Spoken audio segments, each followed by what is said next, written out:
Good evening. Welcome to the Diatribes from the Voice of Doom. And now here's your disgruntled and livid host, Voice of Doom. All right, thank you, Mr. Announcer. It's 12 midnight or so. Actually, it's closer to 1. I gave everybody plenty of time. I was very patient, and I politely asked the Biden Petri dish administration to resign en masse by the end of the day, and they didn't do it. And the Joint Chiefs of Staff have not resigned as I told them I expected them to do by the end of the day.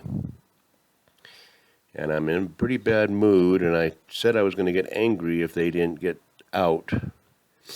And I was pretty much angered enough. And I have the sniffles because I had to get a damn COVID test today because of some regulatory dictates.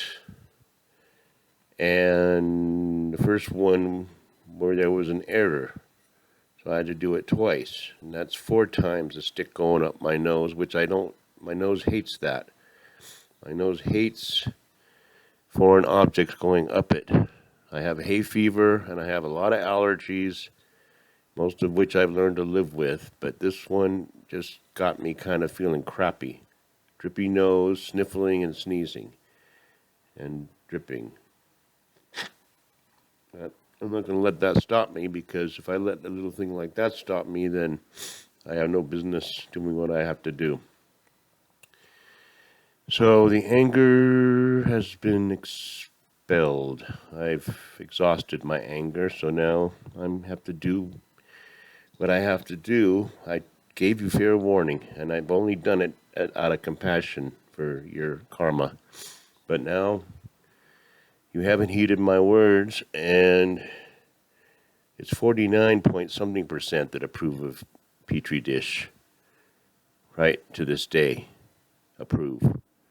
So they're in the same group of what's about to be bestowed upon them.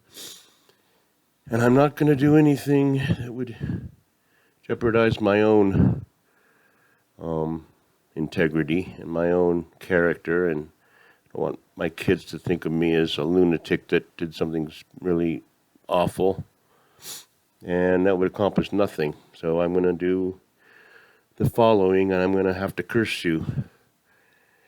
And I don't mean curse you with dirty language, and I could do that, but I find if I use 4-letter words, I'm usually really angry, because I really don't think that swearing is very sophisticated. It's a very basic, primitive way of communicating, and all too many people in the last couple of generations have used swearing as more or less their only form of communication.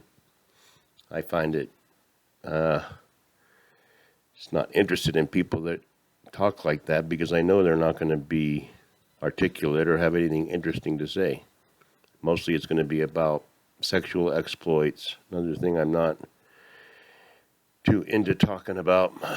The curse is going to come this way.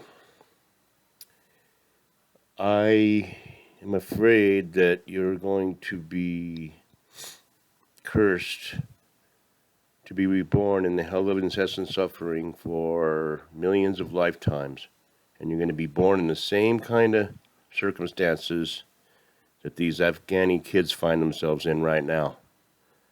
Afraid for their lives and confused and getting all kinds of hope and things dashed and not knowing what's going on. And if I was a parent, I'd want to be like in a beautiful, it's a wonderful, Life is Beautiful, one of the best movies ever made, and I can't watch it.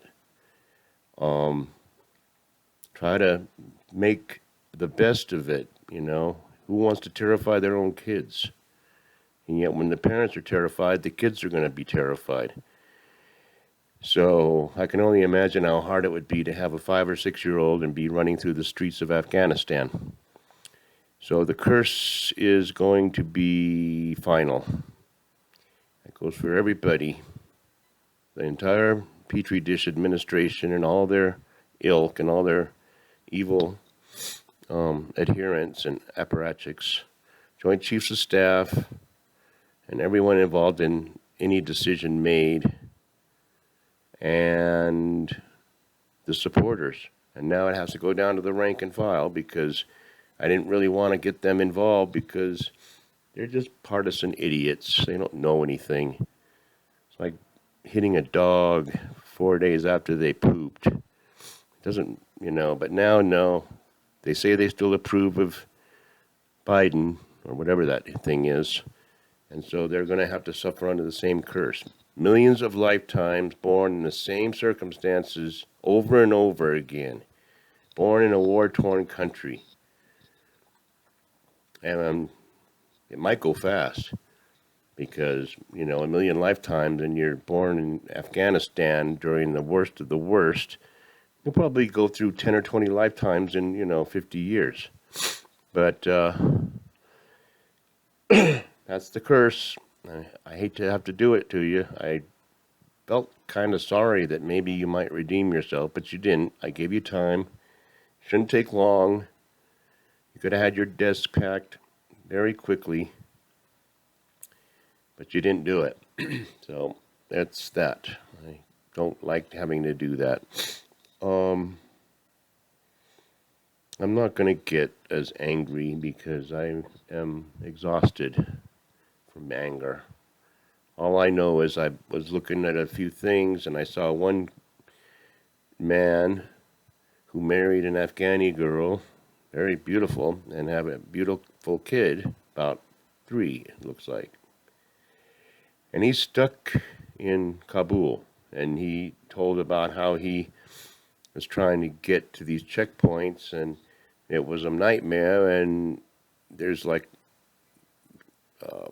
rings, and within each ring there's chaos, and you don't know if the next ring you go through is going to be people that are militant and beating everybody and whatever, and one might be some judicious administrative circle of people who are going to ask for your papers. And he said all the Afghanis got things on the internet, got things in the email, little documents saying no name, just a copy of this special visa. Has no name on it. So he said that they're just making hundreds of copies and giving them to everyone. And that's why there's so many people, storming the airport, because they all have been told and misled into thinking that if they can make it to the airport with this piece of paper, they'll get on the plane and they'll have a new life in America. So we're just actually rubbing, salt water, raw salt on the wounds, because somehow they're sending bogus papers. This is from a guy who's right there in Kabul. He's an American, totally thinking that I'll wait till things go back to normal and then take a normal flight out, because the Taliban certainly can't, they want to keep commerce going to a certain extent, I would think. So that's his hope. He's given up hope on getting out with the help of the U.S. Military, or the British military, which I understand is kind of more strict about who's going in and out, and they all control different gates. So yeah, they did well. They did really well. I like Petri dish talking to his old buddy, and even his old buddy can't do it. He's like, I don't know if I can go on like this, because I could tell by his questions that it's like, you can only support a guy so long. And Nixon found that out when the Republicans came knocking on his door saying, get the hell out now. I was going to get into a little history, because genocide is nothing new and it's happening now. And I wanted to tell people about things they may not be aware of, and a little interesting socio-political, geopolitical thing that occurred to me. Darfur, Sudan, they've killed about 1 million people in Western Sudan,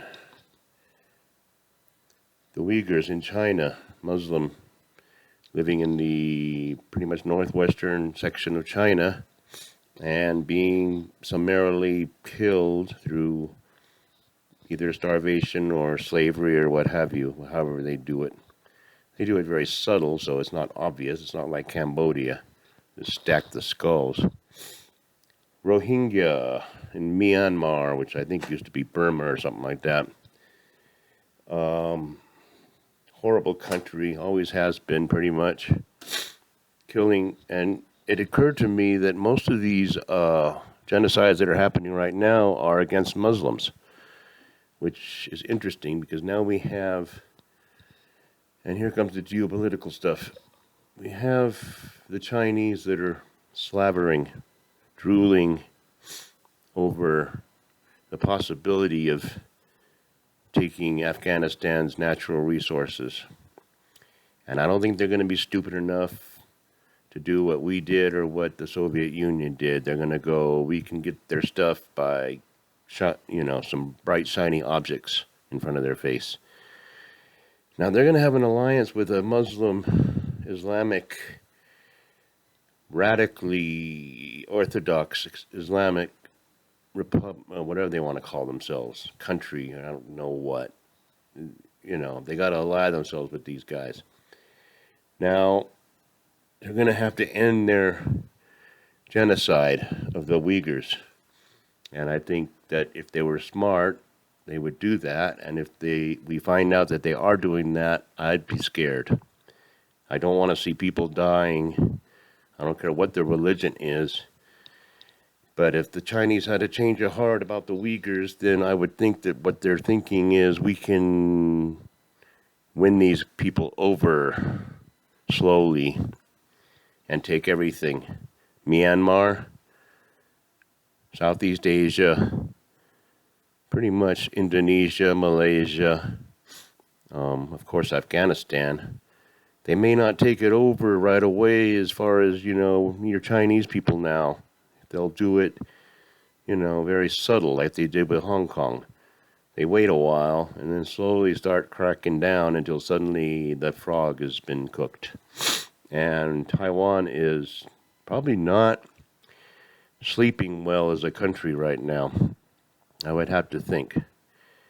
And I would have to think that now is probably opportune time to do things because America's kind of up in arms. And the people that aren't up in arms in America need to be up in arms. I mean, literally. Because they're evil. They can't see what's going on and realize that they backed the wrong satanic entity. Then they should just go down with his ship.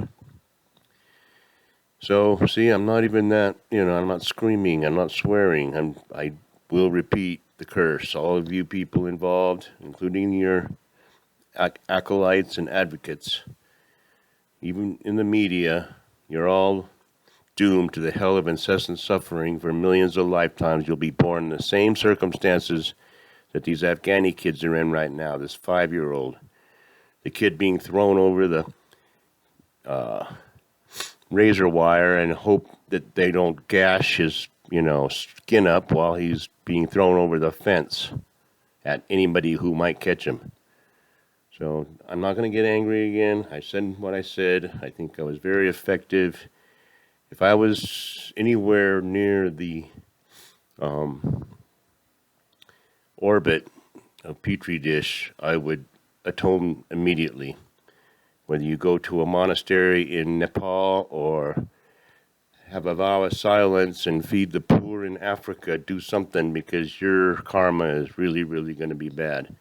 And millions of lifetimes being born in a war-torn country. Sounds real good. It makes the Christian doctrine look kind of like tame in comparison. I'll take hell. But it's going to be hell. It's just not going to be the kind of hell with tails and, pitchforks and, walking around sweating. So that's that. I'm almost at 15 minutes, and I think I got it all in. I think I'll talk more about this later because I'm not going to let it go. Not until I have proof that, the people that need to be safe are safe. Because if I start hearing about atrocities and mass killings, then I'm going to really do some ass swamping. So there you have it. Another episode in the can. Goodbye.